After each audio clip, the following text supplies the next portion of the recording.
할렐루야. 우리 옆 사람을 바라보면서 인사할 때 하나님은 협력하여 선을 이루십니다. 한번 인사했습니다. 한 번 더 인사할까요? 우리는 하나님 앞에서 우는 것입니다. 한번 인사하겠습니다. 우리는 하나님 앞에 우는 것입니다. 네, 오늘도 우리의 삶 가운데 또 하나님을 찾으며 또 하나님 앞에 모든 것을 고백하며 또 하나님이 주시는 힘으로 또 승리할 수 있는 또 저와 여러분이 되기를 주님 이름으로 간절히 축원합니다. 요즘은 계속해서 이제 창세기 요셉의 이야기를 듣고 있는데요.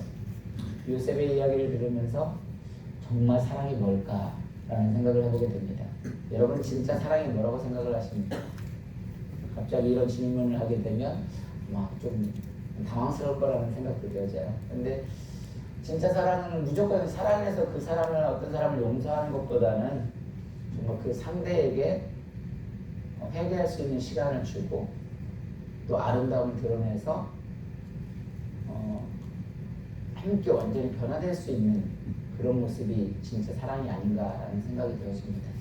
하나님께서도 우리를 그렇게 이끌으시는 것 같아요. 하나님께서 우리를 통해서 항상 나의 죄를 하나님 앞에 고백하기를 원하고 또 그 삶을 통해서 아름다움을 드러내기를 원하고 우리 삶의 완전한 변화를 통해서 정말 그리스도인으로 살아가기를 원하실 것입니다. 요셉도 마찬가지죠. 그 형들을 그냥 바로 용서를 하고 자기는 의리가 되고 아마 형들은 악인이 되었다면 그 자리에서 그냥 용서만 해줬다면 아마 그렇게 역사적으로 기록이 남았을 거예요. 그런데 정말 형들이 회개하는 모습에 시간을 주었고 또 형들이 아름다운 그런 변화된 모습을 보여주었고 또 완전히 삶을 통해서 화해하는 그런 모습들을 우리는 보게 됩니다. 그래서 형제들이 완전히 변화가 되어졌고 이제 요셉도 더 이상 자신의 정체를 숨길 이유가 없었죠. 그래서 오늘 본문이 이렇게 시작을 하죠. 그리고 요셉도 참았던 눈물을 터뜨리는데 우리 창세기 45장 2절을 같이 한번 읽습니다. 시작. 요셉이 큰 소리로 우니 애굽 사람에게 들리며 바로의 궁중에 들리더라. 여기서 중요한 건 뭐냐면 요셉이 뭐였다고요? 큰 소리로 울었다는 겁니다. 그러니까 우리들이요 사실 이게 눈물로써 되어질 때 나 자신에게 회복되어지는 걸 느낄 때가 많이 있을 거예요. 근데 이것은 눈물로 크게 울었을 때 나뿐만이 아니라 상대방까지도 치유하는 그런 능력이 시작이 되어진다는 거죠. 다시 말해서 공동체도 마찬가지예요. 우리가 어떤 누군가를 위해서 함께 울어주고 함께 울고 함께 웃는 달라스 우리들이 있는 것처럼 정말 그 공동체를 위해서 함께 울고 함께 웃어줄 때 함께 할 때 그 뭐예요? 역사는 시작되어지는 줄로 믿습니다. 물론 이 요셉이요 혼자 울었던 상황들이 이때만 있었을 것 같지는 않아요. 왜냐하면 그 노예에서부터 얼마나 힘든 생활을 많이 해왔겠어요. 그런데 성경을 아무리 찾아봐도요 큰 소리로 울었다가 이 구절 외에는 나오질 않더라고요. 그러니까 그 삶이 힘들고 어려움이 없어서 울지 않았던 것이 아니라 어떻게 돼요? 그냥 하나님만 바라보고 그것을 참아내고 지금까지 버텨온 거예요. 왜요? 그렇게 해야만이 그 견뎌낼 수 있었기 때문에. 근데 우리가 계속해서 이 창세기 말씀을 보고 있지만 이 요셉을 보면 와 정말 어떻게 보면 완벽한 사람이기도 해. 왜냐하면 그 격한 막 상황 속에서도 막 형제들 정말 눈물이 날 것 같은데도 어떻게 돼요? 그 순간을 참아내고 방에 들어가서 실컷 울고 다시 나와서 마음을 다스리고 이렇게 와 인간의 우리가 보면 좀 차원이 다른 것 같아. 그런데요 이게 저는 이 말씀을 보면서 어떤 생각이 들었냐면 완벽한 사람일수록 오히려 더 상처가 큰 법이거든요. 오늘날도요 정말 또 완벽한 사람들 많이 있어요. 어떤 사람들을 보면 뭐 여자들 같은 경우도 항상 예쁜 모습만 보이려고 그래서 심지어 새벽에도 화장을 쫙쫙쫙 화장까지 다 하고 그런 모습들이 있잖아요. 근데 그런 사람들을 보면 이게 완벽해서 좋다기보다는 조금 더 들어가 보면 뭐예요? 어떤 자라는 환경 속에서 상처가 있었기 때문에 그걸 철저하게 관리하는 그런 모습들이 많이 드러나기도 하거든요. 그래서 이런 상처들이 언제 우리들에게 회복이 될 수 있는가? 언제 이런 상처가 회복이 되어지는가요? 제가 볼 때는 마음의 여유가 있을 때, 좀 풍성해졌을 때. 그러니까 지금 이 요셉은 애굽의 총리가 되어져서 어떻게 돼요? 마음의 여유도 있었어요. 조금 이제 더 넓어졌어요. 사람이 너무 힘들고 어려우면 맨날 상처 있거든요. 궁핍하면. 근데 내가 여유가 있고 똑같아요. 물질이나 어떤 마음이나 그런 여유가 있으면 다른 사람을 품어낼 수 있는 여유가 생기거든요. 근데 그걸로만 되어진 게 아니에요. 뭘로 되어진다고요? 눈물로써 우는 것으로서 회복의 능력이 시작이 되어진다는 소리죠. 예수님은 어떠하신 분이셨어요? 예수님은 항상 자기에 있는 어떤 그런 성격을 다 오픈하신 분이셨어요. 그래서 정말 예수님은 울으실 때는 울으셨고 또 기쁘실 때 기쁘셨고 또 성전에 갔을 때는 화가 나셨을 때는 분노까지 표현을 하셨어요. 그런 사람들이 왜 그렇게 가능해요? 그게 건강하기 때문에 그래요.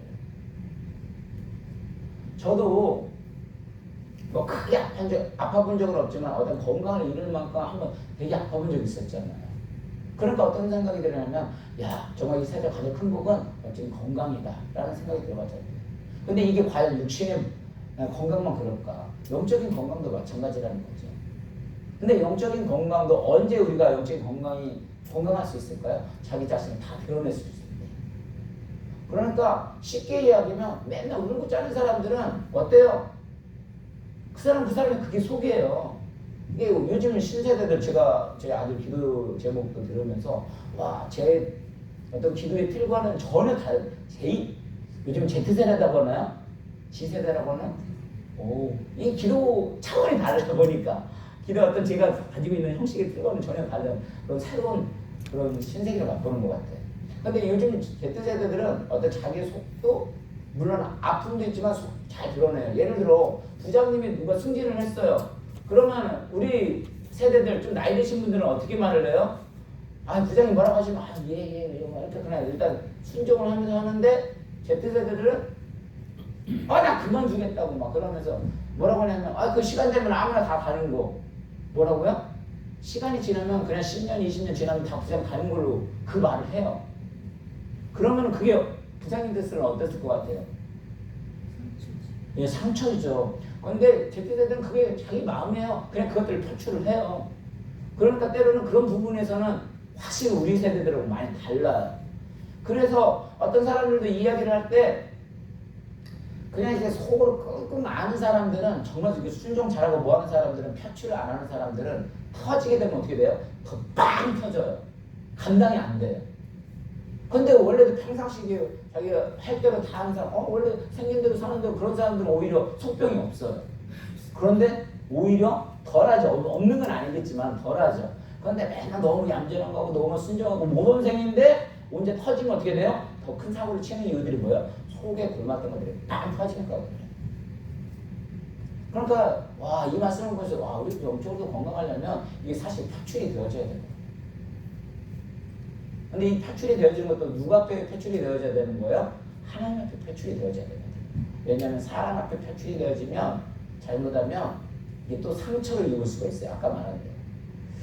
그래서 일단은 상처는 언제 되다 보니까 겉과 속이 일치가 되어질 때, 그러니까 내가 진실로 되어질 때, 그게 회복이 되어질 수 있어요. 겉과 속이 다르면 그 사람이 아까 말대로 속에서 뭐가 응어리가 지는데도 그걸 우리는 알지를 못하잖아요. 그러니까 그게 빵 터지게 되면 이게 답답한 거예요. 힘든 거예요. 저 또라이 왜 이러지? 이런 생각이 들어가는 거예요. 여러분 그 충청도 아줌마 수박 파는 아줌마 이야기 들어보셨어요? 이게 경상도나 뭐 전라도 가면 속 시원하게 그래 많으면 사요 딱 그렇게 하잖아요. 근데 수박 파는 아줌마는 뭐라고 하냐면 수박을 파는데 어떤 사람이 왔어요. 이거 수박 얼마예요? 그러니까 그 수박 파는 충청도 아줌마가 뭐라고 그랬어요? 그 사람이 눈을 안 맞으면서 다른 물건을 맞으면서 사는 놈이 알지 어떻게 파는 년이 알아요? 그러니까 그러면 10,000원 주면 되겠어요? 그러니까 뭐라고요? 됐어요, 냅둬요. 그냥 돼지 새끼나 밥 주게. 그럼 너무 조금 불렀나? 그러니까 어떻게 돼요? 그럼 20,000원 드리면 되겠어요? 됐어요. 내가 농사를 지은 게 미친년이지. 내가 영감을 잘못 만나가지고 그냥 됐어요. 그러니까 이제 뭐라고요? 20,000원 너무 지은가? 30,000원 준다고 하니까 뭐래요? 그렇게 가져가고 싶으면 그냥 가져가셔요. 제가 무슨 이야기를 하는 거예요? 이게 겉과 속이 다르면 이게 사람이 응어리 가져가지고 서로 사람이 잘 모르잖아요. 그 상대에서도 모르고. 그러니까 예수님도 아까 말씀드린 대로 정말 힘들고 어려울 때는 우셨거든요. 통곡하시고 우셨거든요. 우리 히브리서 5장 7절을 먼저 한번 볼까요? 시작. 그는 육체에 계실 때 자기 죽음에서 능히 구원하실 이에게 심한 통곡과 눈물로 간구와 소원을 올렸고, 이게 뭐예요? 예수님이 육체로 계실 때, 이 땅에 오셨을 때 자기를 죽음에서 능히 구원하실 이는 누구예요? 하나님 앞에 정말 힘드니까, 십자가 돌아가시고 뭐 하는 것도 너무 힘드니까 심한 통곡과 눈물과 간구로 하나님께 올렸다고 말을 하고 있어요. 그리고 예수님은 또 뭐라고 말씀하셨냐면 마태복음 9장 12절 13절 같이 있습니다. 시작. 예수께서 들으시고 이르시되 건강한 자에게는 의사가 쓸데없고 병든 자에게라야 쓸데있느니라. 나는 의인을 부르러 온 것이 아니요 죄인을 부르러 왔노라 하시니라. 그러니까 우리에게도 이런 모습이 있어야 한다는 거죠. 예수님은요 의인을 찾으러 온 게 아니에요. 완벽한 사람을 찾으려고 하는 게 아니에요. 그냥 부족하고 죄인이고 그런 사람을 찾으러 왔다는 거예요. 그냥 있는 모습 그대로 우리가 하나님 앞에 나오기를 원하신다는 거죠.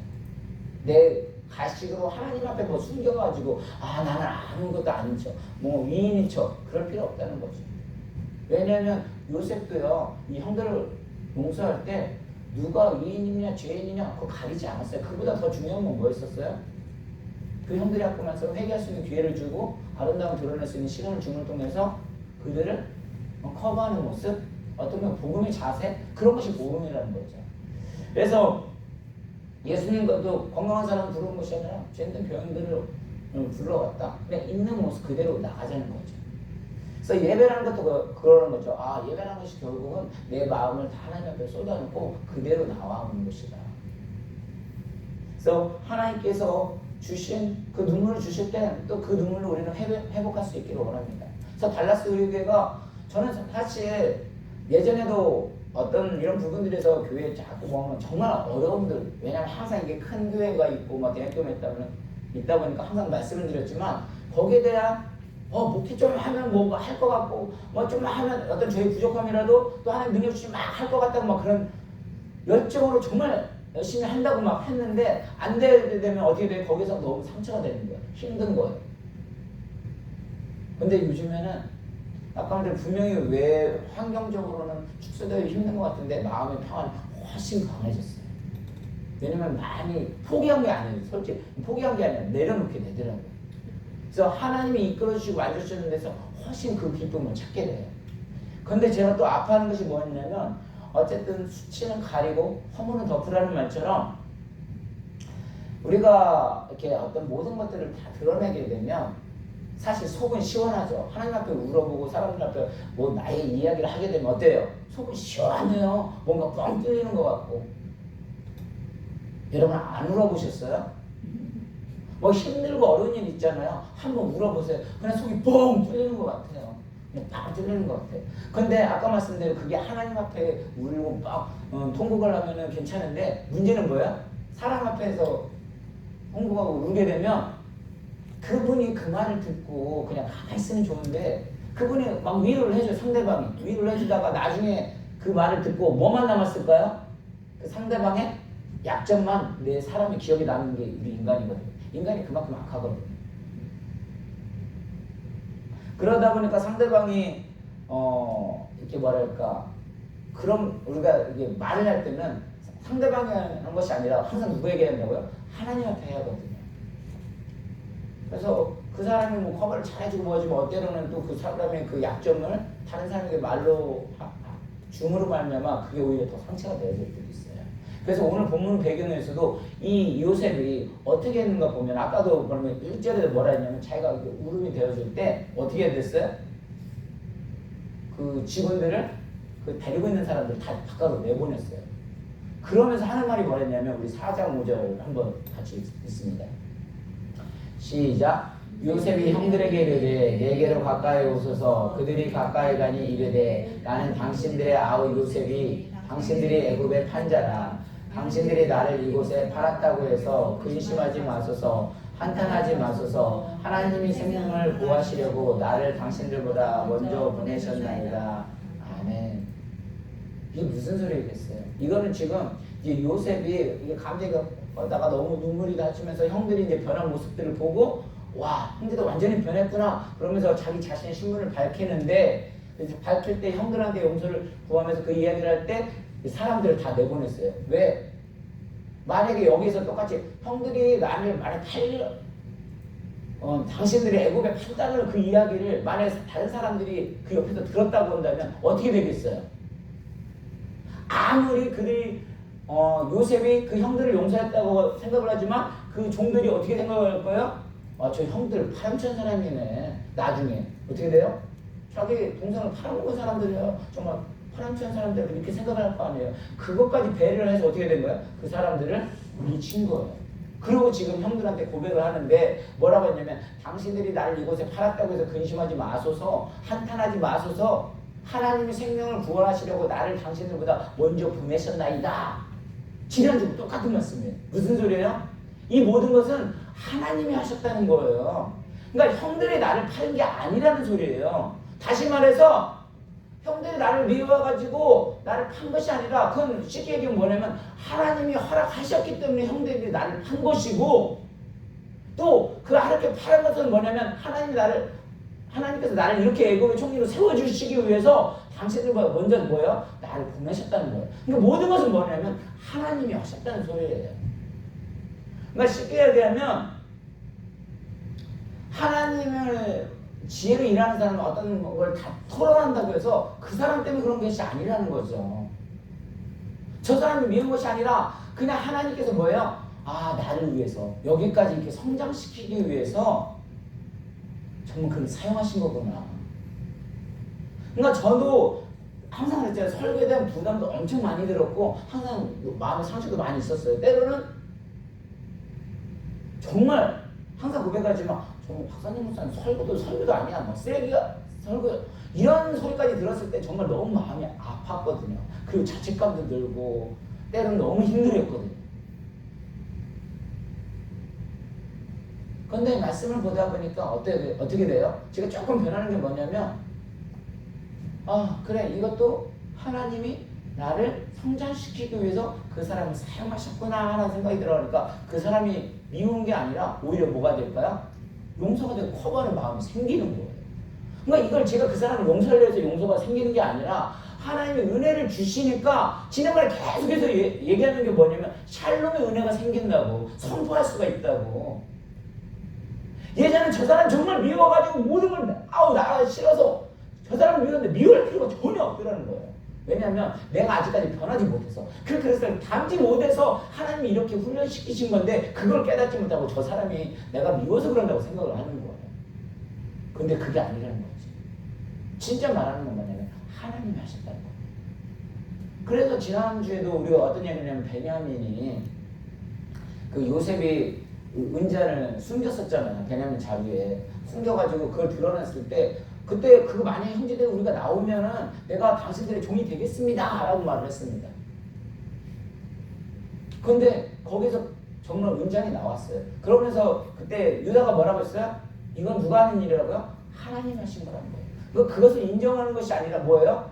이 하나님의 이 죄악을 드러낸 이후에는 우리가 예전에 뭐예요? 요셉을 팔았더니 하나님이 이 요셉의 일로 인해 나를 생각나게 하고 이런 것들을 다 드러내기 위해서 이건 하나님이 하신 일이다.